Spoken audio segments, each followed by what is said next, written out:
है आप।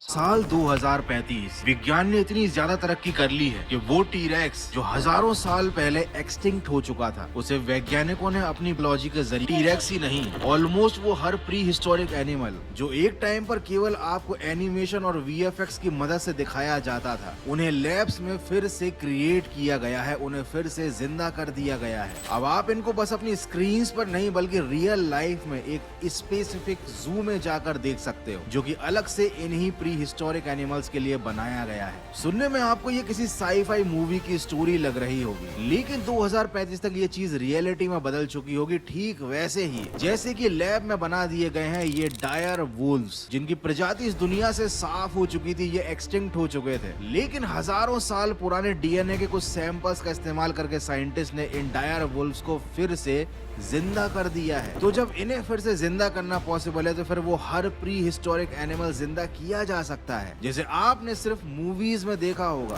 और सिर्फ प्री हिस्टोरिक एनिमल्स ही क्यों, हो सकता है भविष्य में साइंटिस्ट मिथिकल क्रीचर्स को भी रियलिटी बना दें, क्योंकि ये जितने भी मिथिकल क्रीचर्स थे ना, ये केवल लोगों की कल्पना में नहीं थे, ये रियली में उस समय पर प्राचीन काल में एग्जिस्ट करते थे, जैसे कि कथुलू, यूनिकॉर्न और ड्रैगन। ये सब किसी नॉवल या फिल्म के कैरेक्टर्स नहीं है, बल्कि इनको बनाने की प्रेरणा रियल लाइफ के क्रीचर से ही मिली थी। वैसे तो इन सबको मिथ माना जाता है, लेकिन क्या हो अगर मैं आपसे कहूँ कि ये सब एक समय पर धरती पर जिंदा थे, और हो सकता है फ्यूचर में जब वैज्ञानिक इन सबको फिर से जिंदा कर दें, तो यही सारे दानव इंसान का इस पृथ्वी से खात्मे का सबसे बड़ा कारण बन जाएं।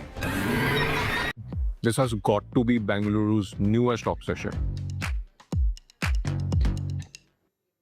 If you have been working in corporates for over 5, 10, 15 years and not have been able to attract high salaries or premium positions, this probably could be the problem. You are positioning yourself as a doer. That means you keep talking about the tasks that you have completed. I have done this, I completed this, I'm responsible for this.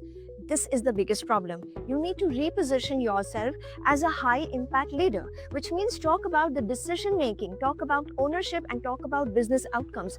Companies do not pay you for tasks, they pay you for these things, and all of this comes under rebranding, repositioning. You got to do that for yourself, and if you do not understand much about it, I'm conducting a career branding masterclass where I'll clearly lay out the complete roadmap for you, how to attract high paying salaries and leadership roles. Click on the link below and join me for the masterclass.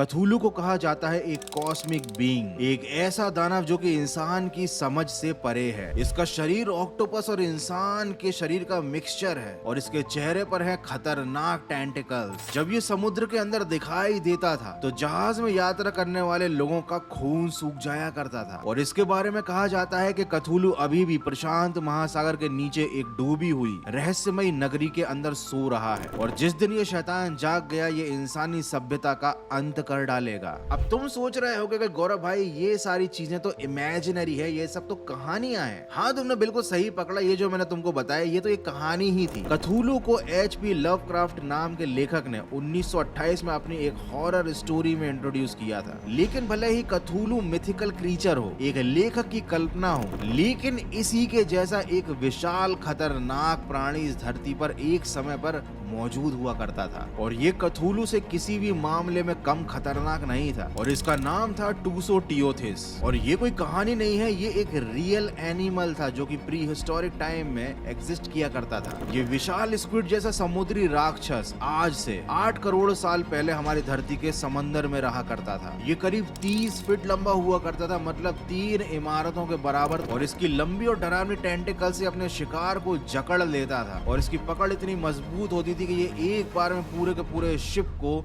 चकनाचूर कर दे। ये जीव उस जमाने के western interior सी वे में रहा करता था, एक विशाल समंदर जो उस समय नॉर्थ अमेरिका को 2 टुकड़ों में बांटता था। आज जहाँ पर अमेरिका का कैंसस और कनाडा है, उस जगह पर कभी ये पानी का शिकारी राज किया करता था। तो अगली बार जब तुम किसी समुद्र के किनारे जाओ तो एक बात याद रखना, कुछ राक्षस तो कहानी में ही होते हैं, लेकिन कुछ ऐसे भी होते हैं जो हकीकत में होते हैं, और हो सकता है वो आज भी समंदर की गहराई में छुपे हुए हों। और सोचो अगर वैज्ञानिकों ने कभी फ्यूचर में अपनी टेक्नोलॉजी का इस्तेमाल करके इस 233 को जिंदा कर दिया, तो इसका मतलब यही होगा कि वैज्ञानिकों ने कथूलू को फिर से जिंदा कर दिया है, या कहें तो कल्पना से निकाल कर हकीकत की दुनिया में ला दिया है।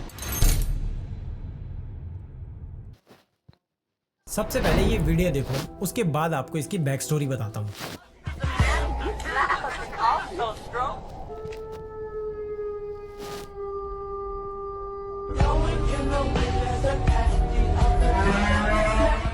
इंडियन माइथोलॉजी में एक स्पिरिट का जिक्र होता है, चकवा, जो कि ट्रैवलर्स को उनके डेस्टिनेशन तक पहुंचने से रोकती है। अक्सर इनको उन रास्तों पर देखा जाता है जो कि जंगल के बीच से होके गुजरता है। तो जब भी